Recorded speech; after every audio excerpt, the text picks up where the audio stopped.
రాయదుర్గం మండలంలోని ఊడేగలం గ్రామంలో ఒక నెల ఒక నియోజకవర్గం 4 సందర్శనల కార్యక్రమం నిర్వహించగా కార్యక్రమంలో ప్రభుత్వ విప్ మరియు రాయదుర్గం ఎమ్మెల్యే కాలువ శ్రీనివాసులు, జిల్లా కలెక్టర్ ఓ ఆనంద్, జాయింట్ కలెక్టర్ శ్రీ విష్ణుచంద్ర తదితరులు పాల్గొన్నారు. ఈ సందర్భంగా ప్రజలు, రైతుల నుంచి సమస్యలను తెలుసుకుని వారి నుంచి వినతి పత్రాలను విప్, కలెక్టర్ జేసీ స్వీకరించారు. ఈ సందర్భంగా ప్రభుత్వ విప్ మరియు రాయదుర్గం ఎమ్మెల్యే కాలువ శ్రీనివాసులు మాట్లాడుతూ ఒక నెల ఒక నియోజకవర్గం 4 సందర్శనల కార్యక్రమం కింద ఊడేగలం గ్రామాన్ని ఎంచుకోవడం అదృష్టమని, ప్రతి శుక్రవారం 4 వారాల పాటు జిల్లా కలెక్టర్ గ్రామంలో ఈ కార్యక్రమంలో పాల్గొంటున్నారని, దీంతో ఈ గ్రామంలో ఉన్న సమస్యలు పరిష్కారమయ్యేందుకు అవకాశం ఉంటుందన్నారు.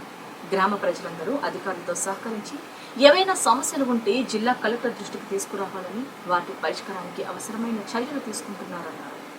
గ్రామంలో రెవెన్యూ సమస్యలతో పాటు మిగిలిన సమస్యలు కూడా పరిష్కరించాలన్నారు.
మన అల్లూరి సీతారామరాజు జిల్లాలో ప్రతి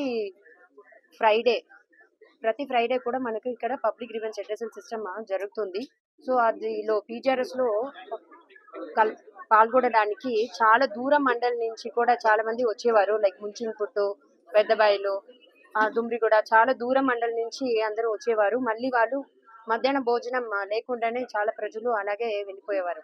సో అది గమనించి మనం ఇప్పుడు దాకా అల్లూరు సీతారామరాజు జిల్లాలో ఇప్పటిదాకా అది ఎప్పుడూ లేని విధంగా ఈ ఫ్రైడే నుంచి మనం ప్రారంభం చేశాము. సో ప్రతి పీజీఆర్ఎస్ కు వచ్చిన ప్రజలందరికీ కూడా మధ్యాహ్నం భోజనం ఇచ్చినట్టు మనం ఏర్పాటు చేశాము. సో ఇప్పుడు నుంచి పీజీఆర్ఎస్ కు వచ్చిన ప్రతి ప్రజలు కూడా వాళ్ళు అందరు కూడా భోజనం చేసుకొని వెళ్ళొచ్చు. సో ఇది వల్ల అందరు ప్రజలు కూడా వాళ్ళు సంతోషంని తెలియజేశారు. అలాగే ఇది అన్ని కూడా వాళ్ళకి ఏం కష్టం లేకుండా అన్ని హైజీనిక్ గా, క్వాలిటీగా అన్నం, పప్పు, సాంబార్ అండ్ ఒక కూర అండ్ కర్డ్, పిక్కులు అన్ని కూడా ప్రాపర్ మధ్యాహ్నం భోజనం మనం ఏర్పాటు చేయడం జరిగింది. Thank you.